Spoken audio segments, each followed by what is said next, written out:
di la opción ahí para... Ahí está. Bueno, muchas gracias, ¿verdad? Los que se han empezado a conectar. Después de esta larga vacación que tuvimos, vamos a retomar con un breve repaso de lo que estuvimos hablando en la última sesión.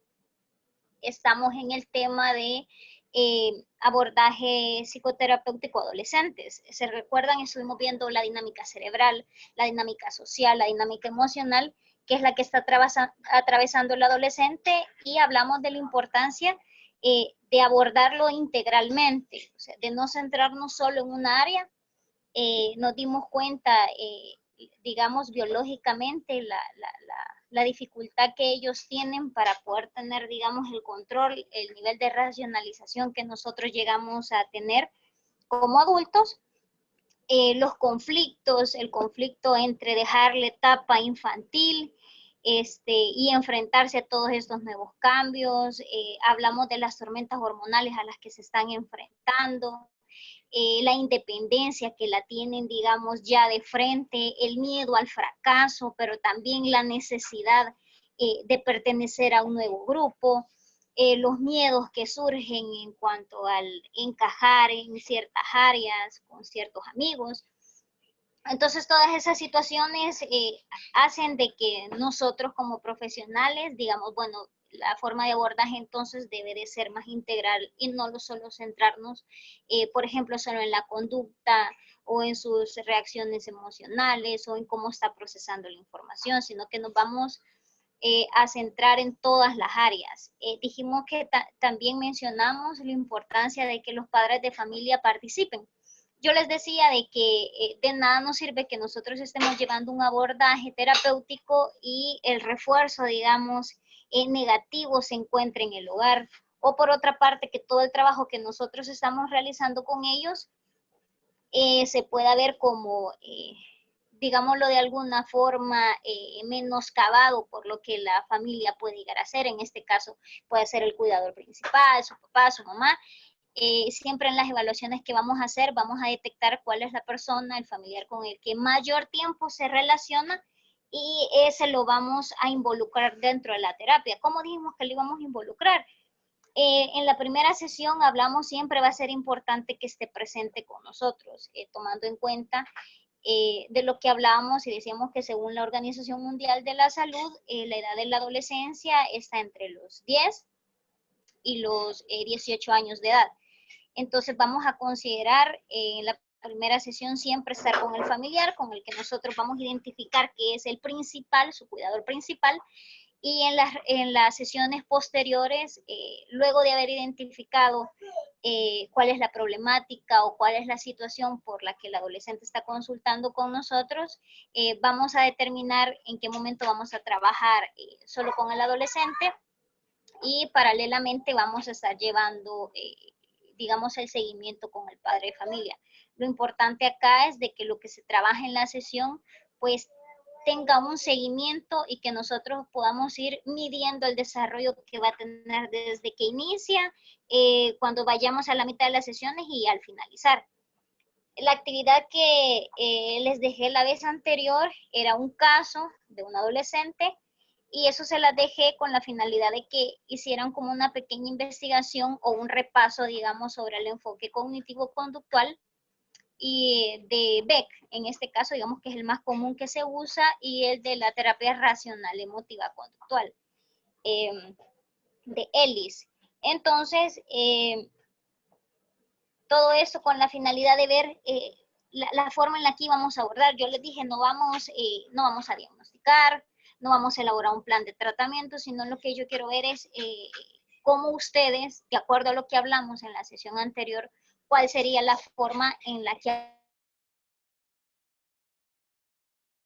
abordarían en este caso, y la forma en la que nos íbamos a dirigir. Se recuerdan y dijimos, vamos a quitar la psicopatologización del adolescente. Hablamos del daño que les puede hacer etiquetar. Por ejemplo, si a un adolescente nosotros le decimos, es que este niño es ansioso, entonces esa etiqueta, por todo el conflicto que hablamos que está atravesando el joven y los cambios, vamos a hacer que se centre específicamente en lo que dijimos, y todo su actuar, su sentir, su esquema, digamos, de representación que él va a tener, va a estar orientado a lo que nosotros digamos. Entonces es muy importante dejar de lado las etiquetas, y como lo mencionan estos dos modelos que decíamos, se centran básicamente en que el joven, el adolescente, la persona, el adulto no es el problema, sino que esta persona,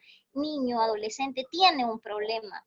Entonces vamos a identificar cuál es el conflicto, cuál es la problemática por la que está atravesando. Entonces iniciamos con la terapia cognitivo-conductual. Dijimos, ¿cuál es la base, cuál es el fundamento de este? El pensamiento.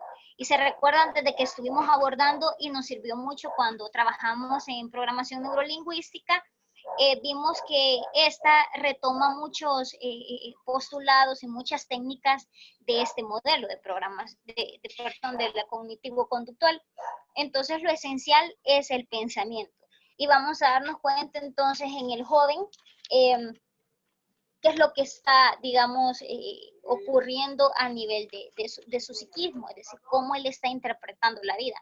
Decíamos que el modelo cognitivo-conductual se va a basar en las representaciones, en este caso representaciones cognitivas, es decir, cómo vamos a percibir o cómo el adolescente va a percibir el mundo. Entonces, si ustedes se recuerdan, en este modelo nosotros decíamos que la representación que vamos a tener del mundo siempre va a estar basada en la experiencia de vida. Y en esta experiencia de vida es cuando esta representación cognitiva puede encontrar, digamos, una falla, un error, a lo que nosotros solemos llamar, o este modelo suele llamar las ideas o los pensamientos irracionales. Entonces, para empezar, para llevarlo de a poco, decíamos que de los 0 a los 7 años el niño va a adquirir los elementos que lo van a hacer él únicamente. Aspectos de personalidad, su carácter, su temperamento, la forma en la que va a reaccionar, digamos, ante diferentes situaciones. Y esto va a depender de la enseñanza, del aprendizaje, del modelaje que ha tenido en su hogar, o que lo ha tenido principalmente de quien ha sido sus cuidadores principales. Entonces, si a medida el niño va creciendo, decimos, por ejemplo, de que una situación en la que se puede enfrentar un niño que es cotidiana, el ejemplo podría ser que el niño no quiere comer. Entonces viene su papá, y puede ser de que sea, digamos, un efecto generacional, por lo cual suelen enseñarnos de esta forma, pero el papá lo que hace es amenaza al niño con que lo va a castigar. Algunos padres pueden gritar, o algunos padres pueden acudir, digamos, o recurrir a los golpes. Entonces, a nivel cognitivo, ¿qué es lo que va a pasar en este niño? Él va a entender algo que el modelo cognitivo-conductual le llama el aprendizaje vicario. ¿Qué significa esto? Que ante una situación va a existir, digamos, una consecuencia, pero no necesariamente va a ser la más adecuada, la más saludable, la más funcional. Entonces, en el ejemplo del niño que no quiere comer, viene su padre y le grita. Entonces, ¿qué es lo que está aprendiendo el niño? Está aprendiendo que por medio del grito él puede obtener lo que él desea, lo que él necesite. A medida él vaya creciendo, y cuando entra en la etapa de la adolescencia, ustedes se fijan que hay adolescentes que dentro del componente que mencionábamos, que van a tener la impulsividad, van a tener más marcado como el grito. Entonces es porque ha existido un aprendizaje vicario, es decir, ellos han aprendido que por medio del grito ellos pueden demandar y van a obtener lo que ellos necesitan. Por ejemplo, eso se da bastante en los grupos, por ejemplo, en los colegios, de las escuelas, en donde por obtener, digamos, mayor reconocimiento ante los demás, siempre se van a estar gritando entre ellos, van a existir insultos, van a estar como estos conflictos bien marcados de parejas, de divisiones de grupos. Entonces nosotros decimos, ¿por qué es que ellos recurren siempre a esta forma tan, digamos, impulsiva o así como directa de reaccionar? Y va a ser en la mayoría de casos por este aprendizaje vicario que han tenido. Claro que no va a ser en todos los casos, por eso es labor de nosotros identificar, como lo decíamos la vez anterior, vamos a hacer una evaluación exhaustiva para darnos cuenta de dónde surgen estas conductas, pensamientos o emociones que van a ser contraproducentes para la socialización del joven, para su bienestar emocional, para sus relaciones familiares o de grupos iguales, de pares. Entonces, este es un ejemplo de ver cómo el aprendizaje vicario puede estar siendo activo dentro de la adolescencia. Decimos, esto va a ser cuando ellos están niños y nosotros en la adolescencia vamos a identificar si ha existido. ¿Cómo podemos romper, digamos, esa barrera? El modelo cognitivo conductual cambia estos pensamientos o estas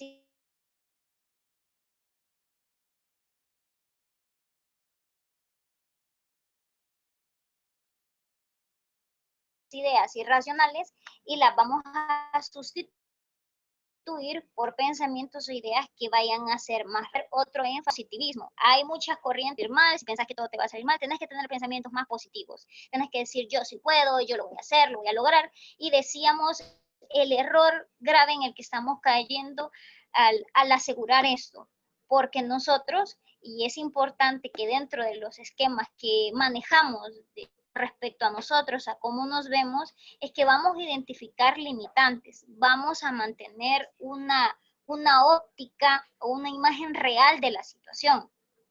Y por eso vamos a hacer uso de los recursos. Entonces, en este caso, no vamos a incitar al joven a que tenga pensamientos positivos, lo vamos a involucrar a que racionalice.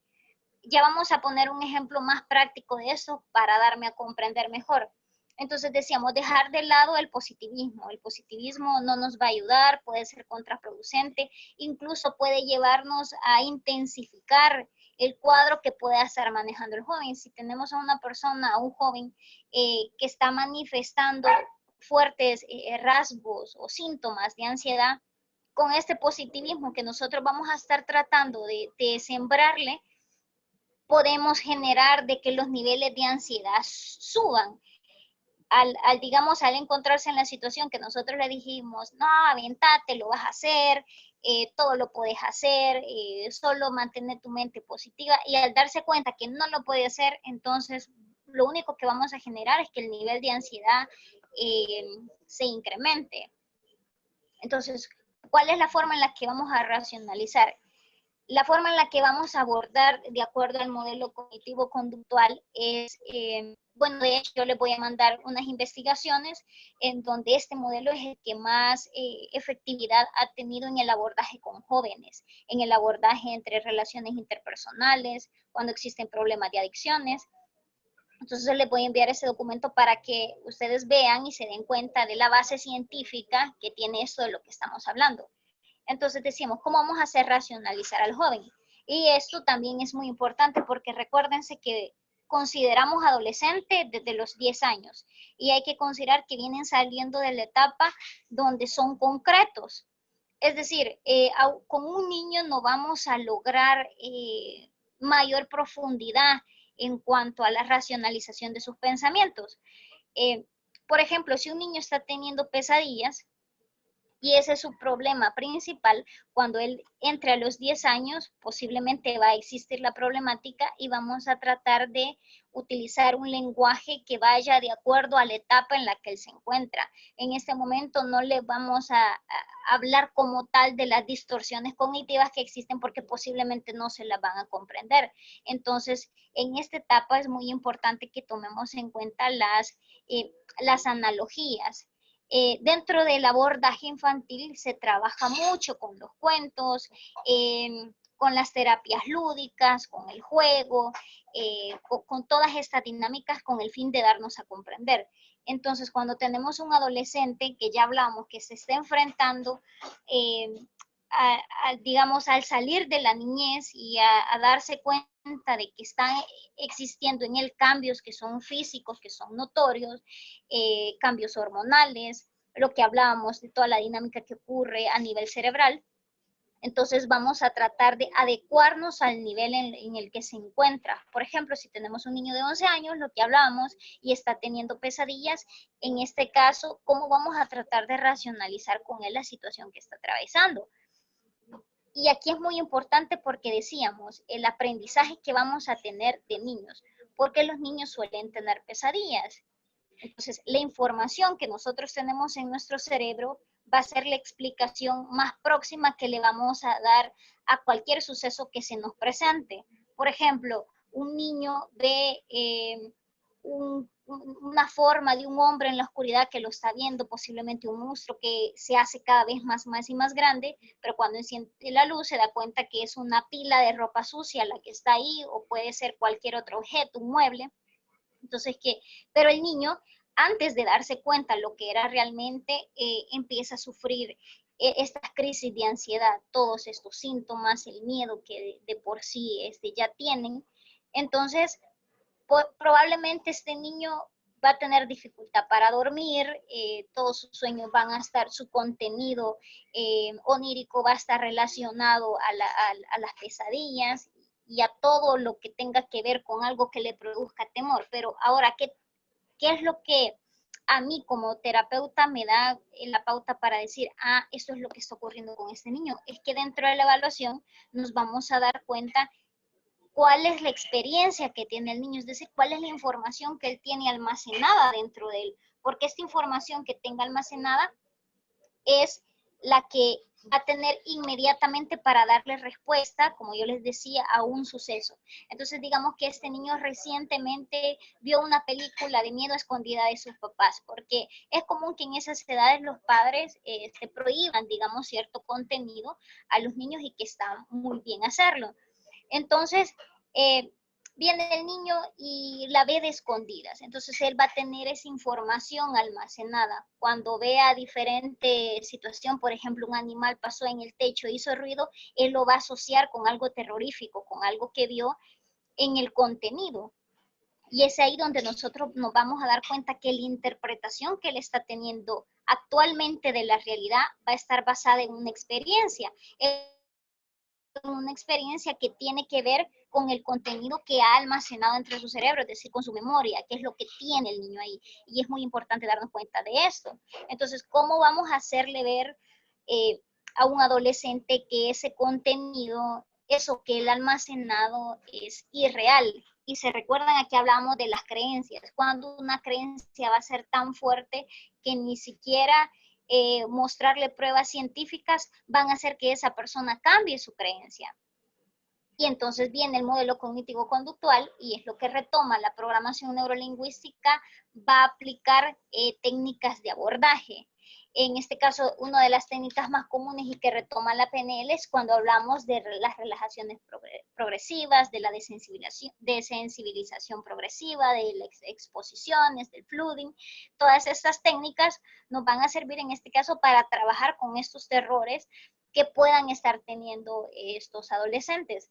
Entonces, una vez nosotros identificamos cuál es la problemática, cuál es la forma en la que lo vamos a abordar, les decía, vamos a darnos cuenta en qué etapa se encuentra, si está en una etapa en la que ya podamos nosotros trabajar la abstracción con ellos, entonces no se nos va a dificultar abordar el pensamiento directamente, hacer lo que racionalice. Pero si es un adolescente que está entrando a la adolescencia, que apenas acaba de entrar, vamos a tener que trabajar mucho con lo que yo les decía, las analogías. Vamos a retomar elementos que tengan contenido concreto para que el adolescente pueda darse cuenta de que lo que está sintiendo, lo que está viendo, no es real. Como yo les decía, no nos va a funcionar tanto el tratar digamos, de llevar un cuadro, por ejemplo, en donde se detecte el tipo de pensamiento, sino que en este caso lo que vamos a hacer es un seguimiento por sesión digamos, de la analogía que vamos a trabajar con el niño, entonces, o del adolescente. ¿De qué forma lo haríamos? Vamos a empezar a identificar elementos. ¿Cuál es el elemento principal, entonces, en este caso, que le produce ese temor? ¿Cuál es el elemento principal que lo hace reaccionar de esa forma? ¿Será el ruido? ¿Será la imagen? ¿En qué se está centrando la reacción? Si es el ruido, entonces podemos aplicar técnicas que tengan que ver con la imaginación, en donde nosotros involucremos elementos y demos a conocer al adolescente de que el ruido puede estar situacionado de diferentes formas, por diferentes fines. Lo que nos ayuda mucho en el caso de los niños es la psicoeducación, el adolescente. Y dentro de psicoeducar, nosotros no solo, psicoeducar, perdón, no solo significa, le vamos a explicar en qué consiste cierto trastorno, no. Psicoeducar significa que vamos a explicar todo lo que sea necesario explicar con base científica sobre una situación que ellos puedan estar atravesando. Entonces, mucha de esa psicoeducación, por ejemplo, una que se ocupa para jóvenes que están dentro de adicciones, que están sumergidos, por ejemplo, en el consumo excesivo del tabaco, por ejemplo. Una de las técnicas que se utiliza dentro de la psicoeducación es ver videos en donde se muestre cómo los pulmones se van degenerando a partir del consumo excesivo. Entonces, ese tipo de psicoeducación hace de que ellos se pongan en perspectiva y piensen y digan, bueno, sí, si hago esto, muy probablemente me va a ocurrir esto. Entonces, volviendo al tema de los adolescentes que van a estar sufriendo terrores debido a contenido, digamos, terrorífico que hayan visto, entonces nosotros la forma que vamos a psicoeducar, por ejemplo, podemos mostrarle cómo se realizan las películas de terror, el maquillaje que se utiliza, la escenografía, los movimientos que se hacen a partir de las computadoras. Entonces, de esa forma vamos a mostrarle al adolescente que lo que él está interpretando, viendo como cierto, como real, tiene una explicación lógica y racional. De eso, en eso nos vamos a centrar, en tratar de dar una solución más real, más científica al conflicto que ellos puedan estar pasando. Entonces, una vez nosotros nos centramos y explicamos de la forma en la que se ha desarrollado toda la película, todos los contenidos que contiene, y nos damos cuenta que al final es improbable de que una silla vaya a salir volando dentro de la habitación del adolescente, entonces él ya va a empezar a racionalizar y va a decir, existen efectos especiales, y luego se va a dar cuenta de que es un contenido cinematográfico que muchas veces se utiliza pues o con el fin de tener mayor como visualización, ¿verdad? En eso consisten los efectos especiales. Ahora, en el caso, por ejemplo, en el que estamos tratando del adolescente, he visto algunos trabajos y identificaban los pensamientos, ¿verdad? Entonces decían, el miedo de ella es el de no ser aceptada, el que se van a burlar de ella. Entonces, el cognitivo conductual, como yo les decía, va a trabajar en las creencias irracionales, y dentro de esas creencias irracionales van a estar todas las experiencias que vamos a tener de vida. Entonces decíamos, en este caso de los adolescentes, lo más adecuado sería indagar de dónde surge ese pensamiento que ella tiene. Se van a burlar de mí. ¿Cómo surgió? Entonces, y esto es como como les digo, un paradigma que se rompe con respecto a la cognitivo-conductual, que algunos dicen, no, pero es que ese modelo no se va al origen. Claro que sí se va al origen, es cuando identificamos en qué momento existió o se formó, digamos, ese esquema mental con el que vamos a estar interpretando el mundo. Claro que es muy importante la infancia, por eso vamos a evaluar todos esos elementos. No nos vamos a centrar, porque de nada nos sirve, por ejemplo, aplicar una técnica de relajación solamente para tratar la parte somática, y vamos a dejar de lado la emoción y vamos a dejar de lado el pensamiento. Como yo les decía, vamos a hacer un abordaje integral, y es básicamente lo que vamos a tratar de hacer en estas sesiones. Entonces volvíamos al caso y estamos identificando que tenía este tipo de pensamientos, se van a burlar de mí. ¿En qué momento surge ese pensamiento? ¿Cómo es de que quedó almacenado dentro de mi información o dentro de mi cerebro que si yo realizo o el joven realiza una conducta, alguien se va a burlar? Probablemente digamos que dentro de su infancia él asoció en una reunión familiar, se rieron y él asoció de que se estaban burlando de él. Nunca jamás nadie se lo explicó, nunca le dijo, mira, no nos estamos riendo de vos, nos estamos riendo de la situación que fue graciosa.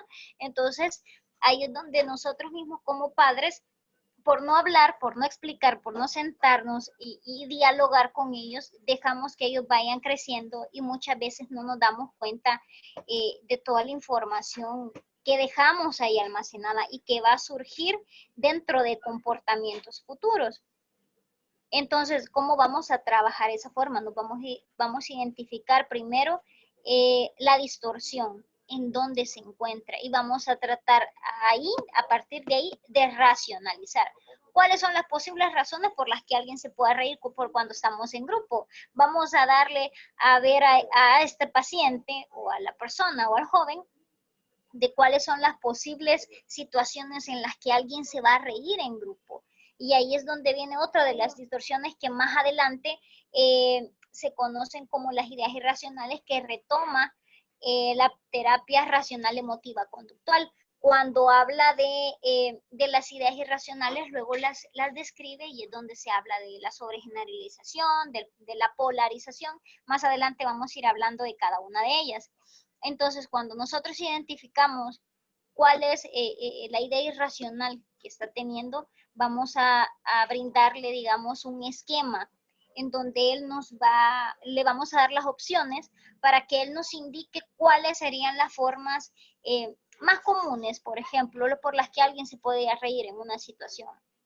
Entonces podríamos darnos cuenta que en un grupo alguien se puede reír porque la situación es graciosa, se puede reír porque se siente tan cómodo, tan libre, tan relajado, que producen ganas de reírse, que se han logrado identificar tanto como grupo que cualquier cosa les resulta. Ustedes se han fijado en los jóvenes, sobre todo cuando han logrado esa unión efectiva como grupo, suelen reírse por todo el tiempo. Entonces explicar de que esa situación se da dentro de los jóvenes porque es la dinámica de los jóvenes, no necesariamente porque vayan a estar burlándose de esa persona.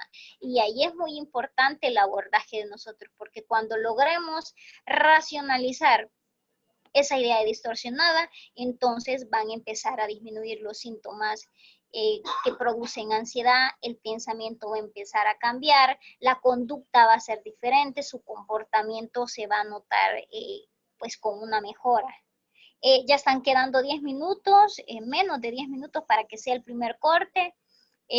Voy a mandar otra vez el enlace al grupo para que podamos volver a conectarnos.